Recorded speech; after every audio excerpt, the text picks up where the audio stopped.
Welcome to the virtual experience, Arizona State University School of Sustainability. I am Bridget Bavasset, and I am co-hosting this event with Colin Tatro. I'm your wonderful other co-host. Thanks for joining us here today. Bridget and I are not only your wonderful hosts here for the day, we are actually alumni of the program as well. So as you can see here, we both participated in our graduate degree, and we're really excited to share with you today the incredible stuff that the bachelor's degrees in sustainability and sustainable food systems present for you. And this is our building, Wrigley Hall on the ASU Tempe campus.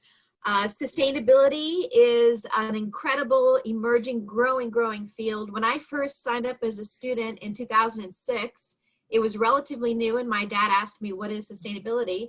And I quoted Sir Crispin Tickell, who's on our board, treating the world as if we intended to stay. And that's the big, no kidding. I mean, this is our one planet to live on. So we need to make sure that we have a good quality of life, and sustainability is three areas. It's the economy, it's definitely the environment, and it's people. That's right. So that three-pronged approach carries across 4 campuses and opportunities here for you at the School of Sustainability. So yes, you can do it at the Tempe campus. That's our classic big research facility. You've got the downtown campus. That's our urban cosmopolitan location in the heart of Phoenix. You've got the Polytechnic campus located on the east side of Phoenix in a city called Mesa. You've got a 4th campus, we'll call that online. So you're going to get the same high quality opportunity in education, connectivity, and outcomes, whichever location you decide to go, and it's really going to be up to you. We have various areas in our degree programs. The Bachelor of Arts degrees, you can focus in on international development, sustainability, a global perspective. We've also got a policy and governance track. There's the society and sustainability that works a lot with human transformation, sustainable urban dynamics with a focus on our cities and how we're building out. The Bachelor of Science degree, we cover areas such as the economy. Colin and I both specialized in that with corporate sustainability. There's ecosystem sustainability, which is looking at the science of our ecosystems, and sustainable energy, materials, and technologies track. All of these areas, these 7 areas, are covered in all of your classes, especially freshman, sophomore year. You're getting a little bit of everything. You really zero in on what you're most passionate about around your junior, senior year and take those in-depth classes. And last summer, we started with our Bachelor of Science Food Systems. This is a very popular program because obviously we all need to eat. And as population grows, we're actually losing farmland around the world. So food systems are very important to study. So Bridget mentioned all of those different areas that you have. So here, ASU is a globally engaging place. You can take a look at just our students right here, not just our faculty. These are just our students, folks. 26 different countries. While we do have a lot of folks domestically, take a look at this incredible geographic global dispersion here. So when you come to the school, not only are you focusing on global outcomes, you're also connecting with individuals from a global perspective as well, which brings all of that here. You learn, grow, develop, and then you go out and you create more solutions. So this provides you a global perspective. And in addition to having a diverse student body, we connect with countries all over the world to help meet those target goals for the Sustainable Development Goals. There's 17 of these, and as you can see by this illustration, we are covering all 17 in various parts of the world. Students have opportunities to help do research for this, or internships and on-site interactions with local people through our amazing study abroad programs. So when you come to the School of Sustainability and cover any of our degrees, right, BA, BS, Bachelor of Science in Food System, we're going to train you in what we call competencies. So this is kind of the core ethos here of our school. I'm going to cover 3 of them. Bridget's going to cover 2 of them. Number 1, you're going to cover what we call systems thinking.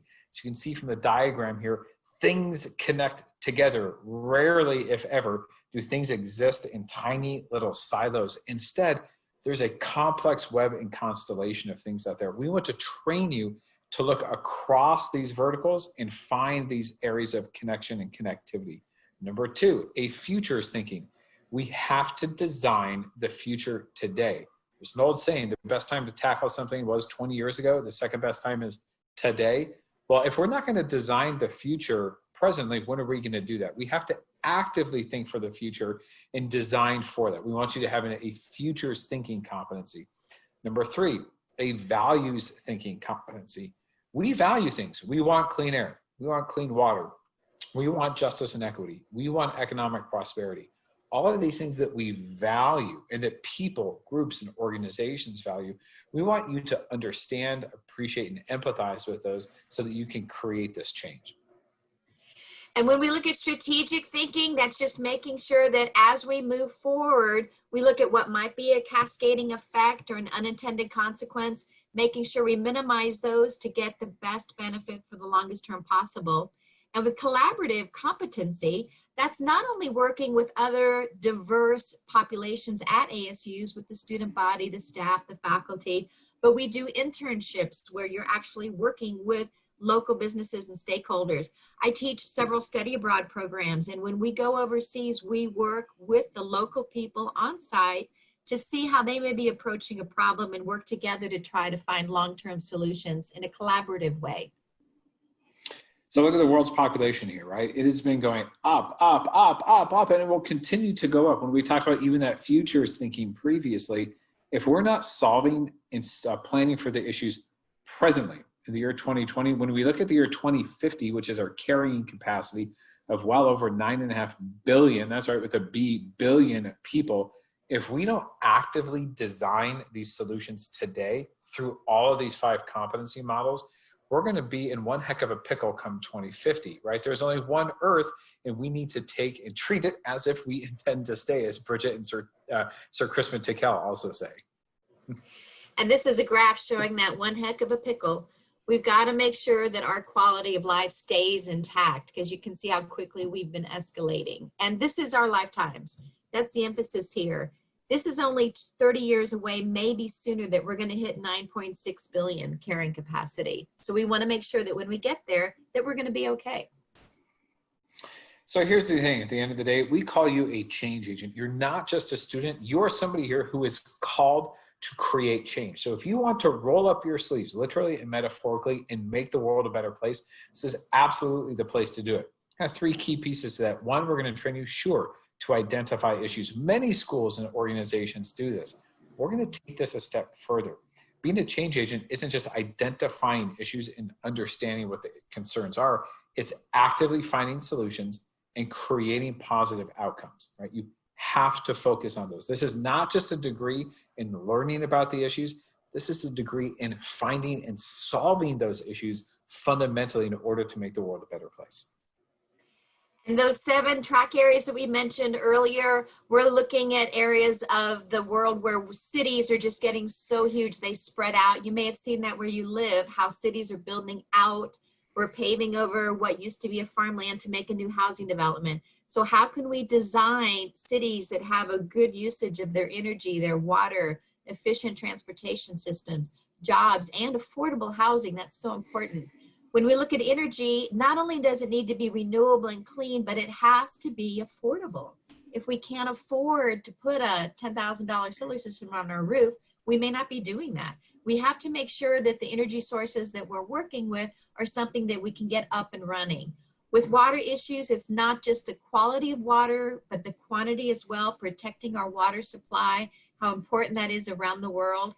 And when we talked about that transdisciplinary approach that Colin and I keep referring to, so on water, that could be something where you focus on the policy and governance of water. You can be looking at the science of water. You can be looking at the engineering of our water management systems. You could be looking at the business of water, of what it costs and how to make sure it's affordable and there for every person.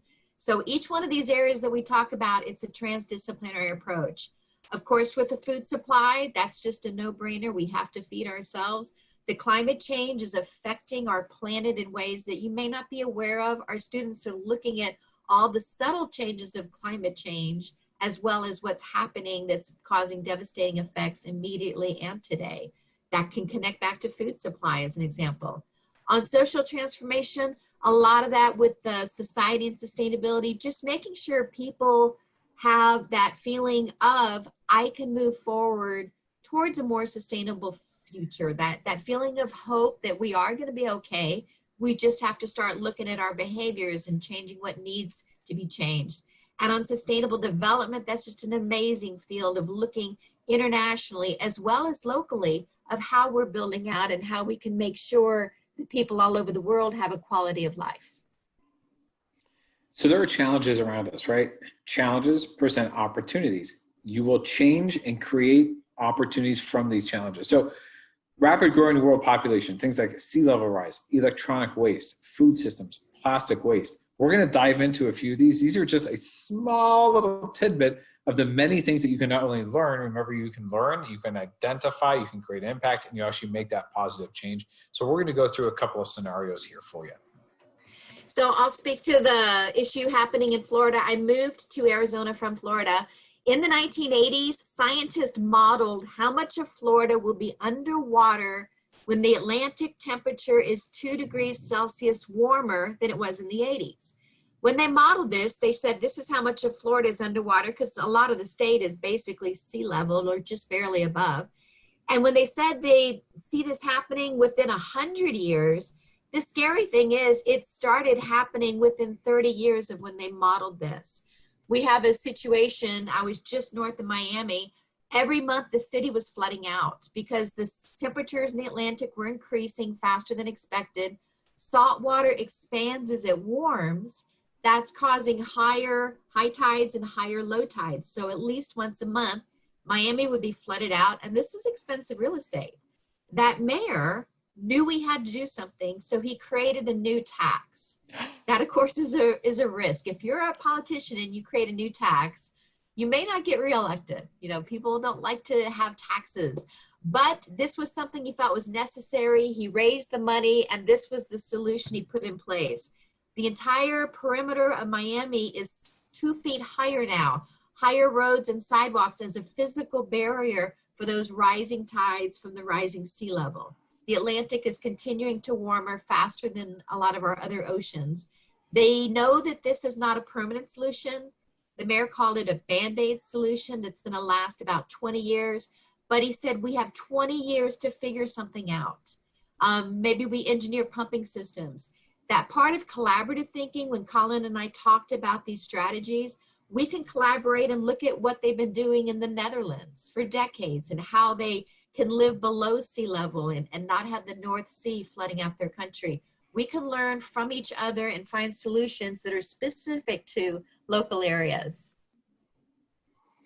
So with increasing population, here's a scenario, it's going to have some increasing waste. So as we use things, as the number of people grow throughout the world, guess what? We're going to use more stuff. When we use more stuff, we create more waste. We tend to throw things away.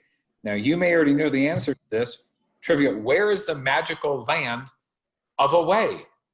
The reality is it doesn't exist. That magical land is a real place. You can see some of these locations here. This is a very sobering and serious issue where often first world issues are exported to a third and a second world perspective. So these are young kids actually smelting rare earth elements out of recycled trash, right? Trying to find materials. Well, while that's a job, not a good one, it's also creating a disproportionate rate of cancer in individuals like this. So by exporting our waste, by making things go to the magic land of away, we're actually having some really negative downstream consequences to the life, safety, and well-being of a multitude of people. So on a public policy base, right, we need to think about things in 3 major areas. Our consumerism, how much are we using and why? Our product design, how are we actually building from the very beginning with intent for either reduction, reusage, or reassembly, moving from a linear economy that is take, make, and throw in orientation to a circular economy, one that helps keep materials and molecules in play. And then the third part, how about responsibility and policy? So how are we personally and institutionally taking responsibility and ownership for this? But the second part of that is how are we empowering this on a long-term base from a public policy perspective? So these are the states that do have electronic waste laws. Federally, there's nothing in the United States, but we do have 26 states. This website, Colin and I can go to this and update it every semester for our classes. We used to have 14 states, we're up to 26, so we are moving forward. Now take a look at this, right? So that plastic, these waste issues, this is real. Plastic is a big concern, maybe to many of you who are prospective change agents. See that? Not students here. There's 11 giant gyres on the Earth's oceans. The biggest one over in the Pacific is twice the size of Texas, right? They say everything's big in Texas. This is even bigger than the entire state of Texas. That's a lot of trash. 15 feet deep on average, sometimes up to 90 feet, filled with stuff moving around in our ocean currents, where any of that trash kind of congregates and congeals in one singular area. That's not good from an environmental perspective. And it affects our marine system. And this is important to our food supply around the world, is our marine life. All of those plastics are petroleum polymer plastics that will not biodegrade in salt water. This seal had swum into a plastic ring and washed up in California. That bird was decomposing on a beach on Midway Atoll. All that plastic in its gut includes a lighter full of lighter fluid. Maybe the lighter was the same color as a fish that bird hunts, or is wrapped in seaweed. But as animals ingest this, it affects them. And on the food supply side, even if you don't eat seafood, the United States is feeding seafood proteins to cattle and chickens. So this is in our marine life and in our food supply. This turtle had swum through a plastic ring when it was younger, and as the turtle grew, that ring stayed constricted. This particular turtle is okay. They cut that ring off and named the turtle Peanut. So Peanut's living its life.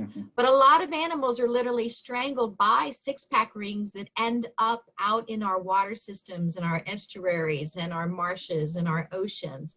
One of the things we tell our students is, just from the consumerism side, when Colin mentioned consumerism and about what we buy, we can choose to buy 6 packs of drinks that are in cardboard cartons.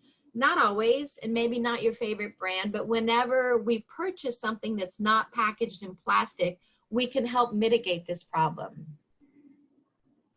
So here's an example. A young man many years ago, not many years ago, actually just a few years ago, Boyan Slat was diving out in Greece, and he's looking around underwater saying, "Oh my gosh, I saw more plastic bags than fish." This was that epiphany, that light bulb ding going off at the top of his head. And he said, "I want to change that." So guess what he did? He got together a large group of individuals, made a crazy, audacious, insane. People often derided him as like, "You're just a crazy young kid. You don't know what you're doing."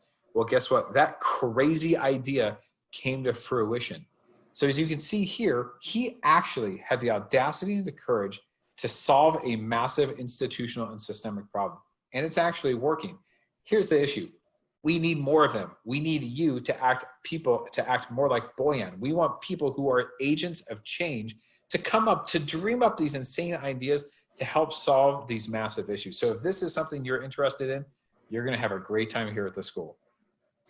We bring in amazing guest speakers to our program. The former Secretary of Agriculture has come to our program twice. We've had the Secretary of Navy, Pulitzer Prize winners, Nobel laureates. We've also had people that maybe struggled to get out of a ghetto, and they created something amazing with their lives and what they do.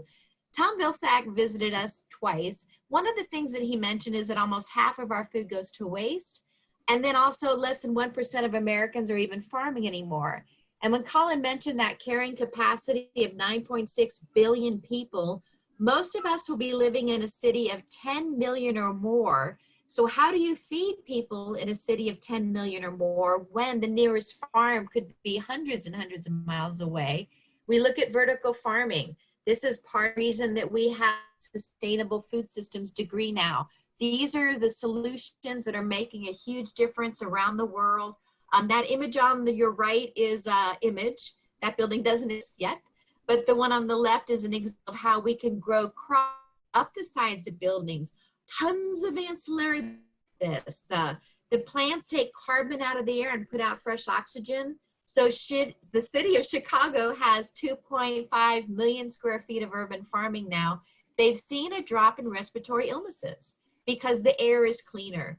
We can grow food using only 10% of the water that traditional farming took. Earlier in the beginning, when we talked about quantity water supply, we can save 90% of our Earth's water, fresh water sources to grow food this way. Many, many benefits, including the fact that these buildings are actually insulated, so they stay cooler in the summer, they use less energy, which is fantastic benefit. So here's the neat thing as well about the School of Sustainability is you saw that equation of being a change agent. Yes, you're going to learn things, but we are going to empower you with the knowledge, the tools, and especially those motivating factors to create that change. Here's a little bit of our secret sauce. So everyone, you've got to take an applied capstone and experience. You've got to take an internship. We provide that to you. We want you out in the real world. We provide areas for you to dip your toe into research opportunities.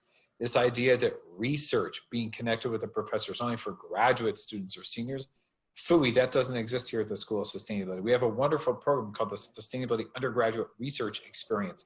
If you want to step up and hitch your wagon to a top-tier professor doing some really cutting-edge research, guess what? You can do that. We have workshop opportunities, service learning, field experience. If you literally want to get your hands dirty, you can do that. And then we have a very robust suite of study abroads that are curated on a year-by-year basis that really provide this global mindset. So yeah, you're gonna have some great things here at the campus. We're bringing it to you, but we want to give you these tools and send you back out into the world and also to do those things.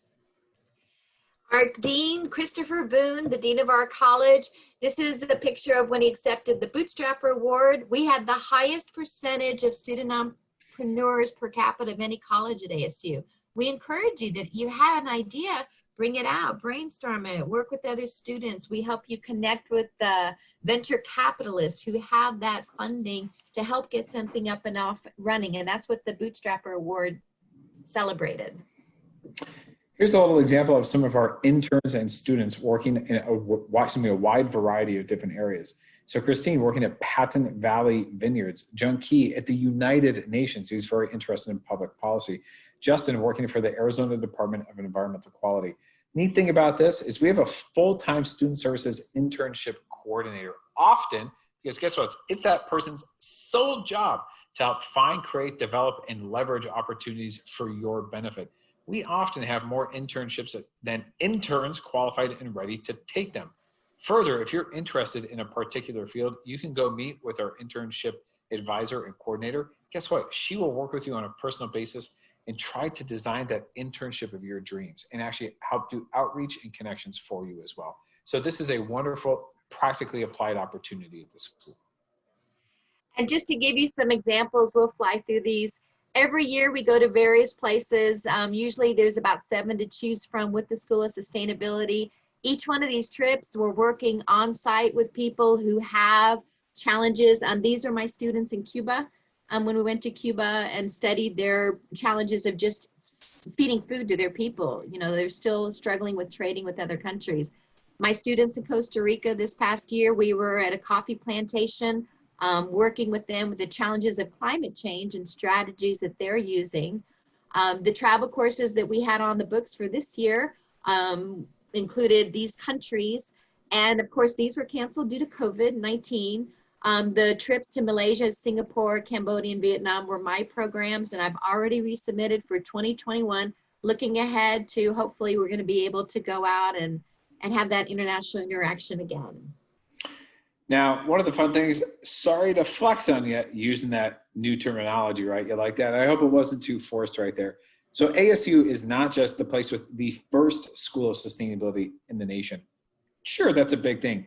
We are also the school, the #1 in the entire United States and #5 in the entire world, advancing and helping to solve the UN Sustainable Development Goals.